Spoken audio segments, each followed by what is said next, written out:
Here's the walk around video of the ambulance. So as you come to the front,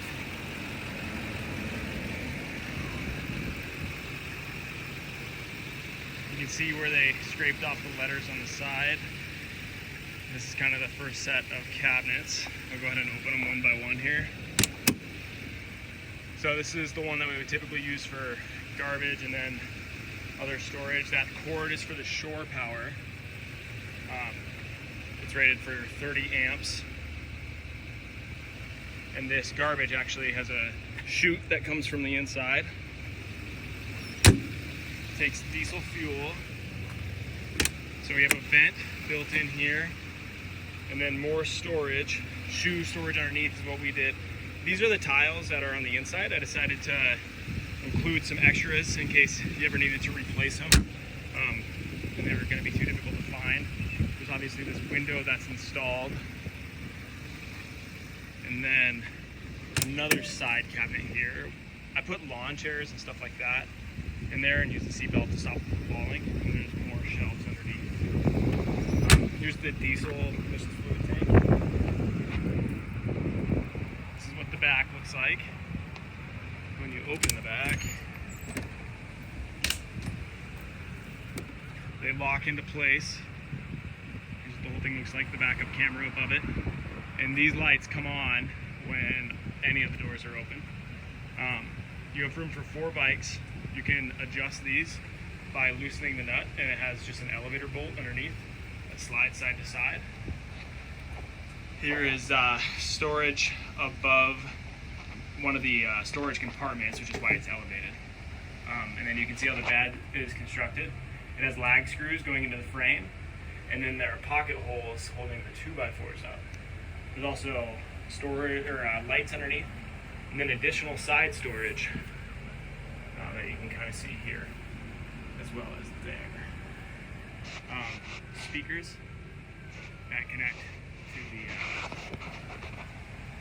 to the main radio, and then theoretically you could put a cassette toilet back here. I think there should be enough room for that. We use it for hard-sided dog food, and I guess while I'm behind the fridge here, there's also an included AC power. Right now it's currently hooked up to the DC. Let me shut this.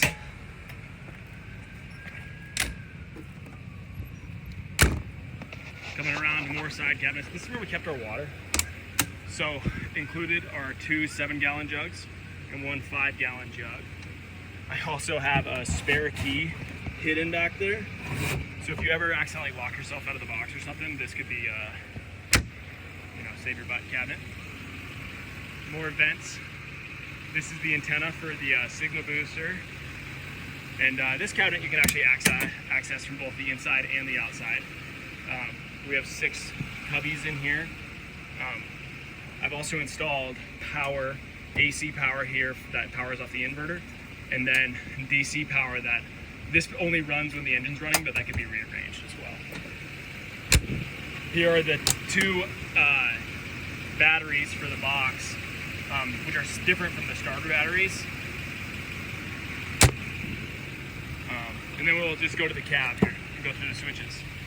So here's the cab, kind of what it looks like, and then with the pass-through going to the back, or the walk-through, you can shut this all the way, and it actually latches shut. Fire extinguisher. Back here, there's an outlet that works when you're plugged into shore power, and then more 12-volt DC outlets that can be used to charge whatever you want. Coming to the power station here, so AC's on, blowing cold. Here's the WeBoost, which is the signal booster to turn it on and off. It's on right now. You press this button, shuts it off, turns it on. Here's additional power, so some USB that can tell you the voltage there, and then another 12 volter. And then if we run through the switches, this canceled the backup alarm, so when you put it in reverse, it'll give you a beep, beep, beep. You press that, it cancels. The right floodlight, if I hit that, that's this set of floodlights. And then it's the same for the left and the rear.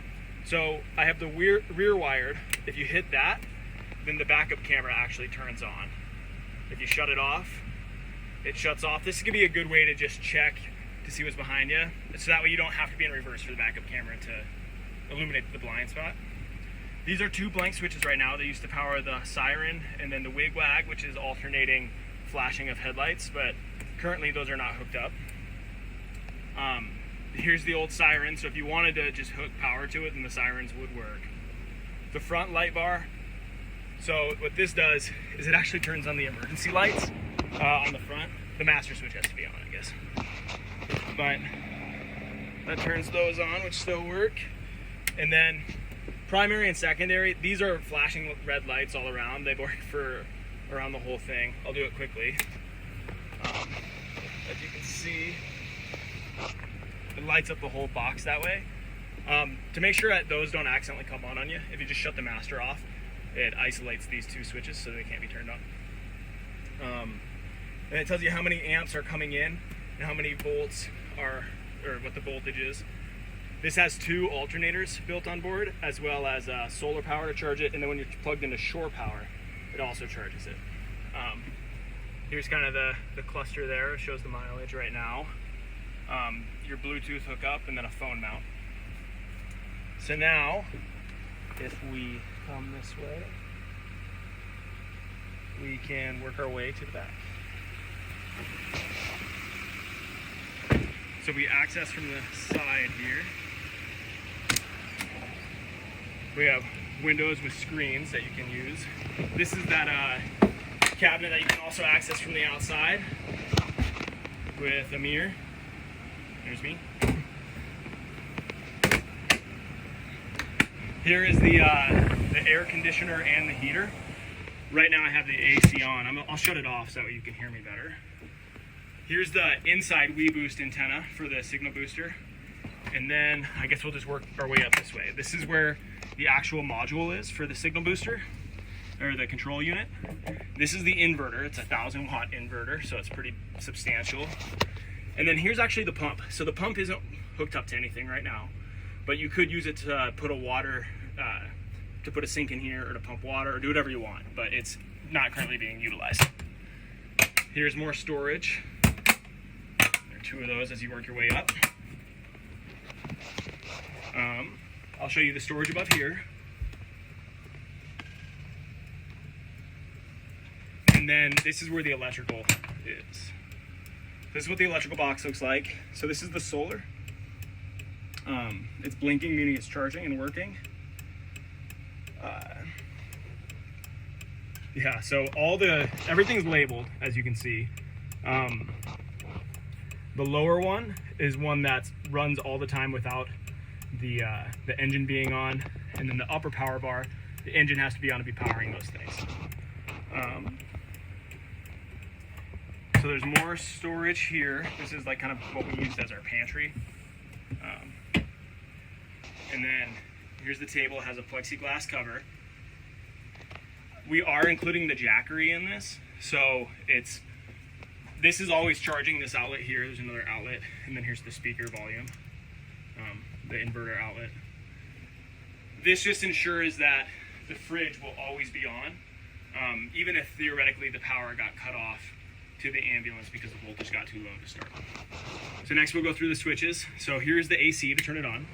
Here are the different settings. It's on low, the middle is medium, top is high. You can control the temperature here. The inverter, so once you hit the inverter, these lights turn green, meaning it's on. They'll also be green when you're plugged into shore power without the inverter being on. AA light, so that's this accessory light here to illuminate underneath. Here's the vent. So there are 2 vents. There's one back there and one there. And you can turn them on, it'll suck the air out. Here's the vacuum. Like I said, it's not currently being utilized, but you could use this for a sink. And then the dome lights. So this is high, and then low. I've also gone ahead and wired up this left dome light to a timer. So if you turn this, these lights will turn on, the one on the left. And the reason it's on a timer is if you accidentally forget about it, you're not going to come back to a dead ambulance. This is for the puck lights that are above, and then also underneath. Off, off.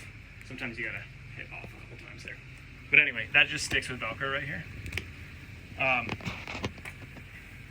This is where the spare keys hang. So there are 3 sets of spare keys in here. The main set that's in the vehicle and this set also include a key to this under storage. So if you're storing anything like firearms, passports, money, anything you want locked up, you can go ahead and go in there. And it's locked underneath the captain's seat. Here's the cooler. Obviously, it'll be emptied, but there's currently a couple things in there. Moving along, there's a little whiteboard temperature gauge for both inside and outside. The outside temperature is actually underneath the box. Carbon monoxide alarm. Let me work this way. So here's a bread box underneath here, some more storage. There's also an extra seat belt here if you need it.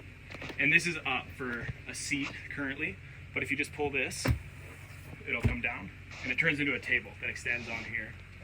And you can also open up this window and get some cross traffic. There's some cross airflow, and just uses magnets to hold itself up. This is the paper towel dispenser, and here's a 12-volt plug-in as well to charge your phone at night or whatever you need.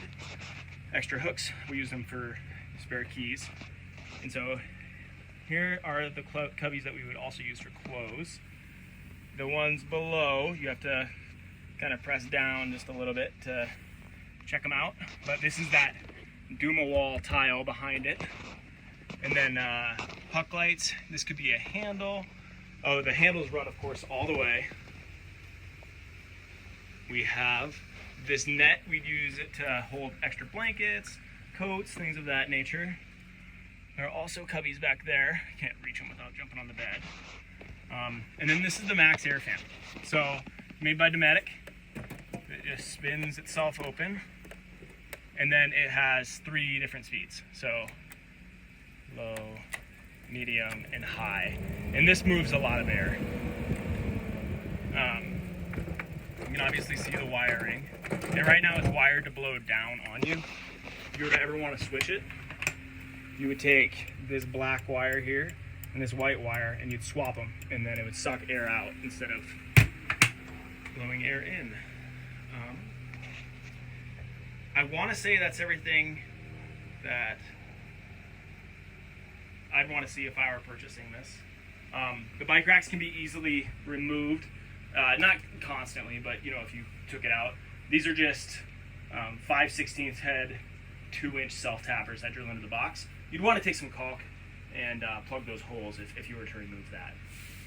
And of course the fridge is here. Like I said, I hope that shows you everything there is to see, and feel free to reach out with questions. Zach at 605-569-6915. Thanks.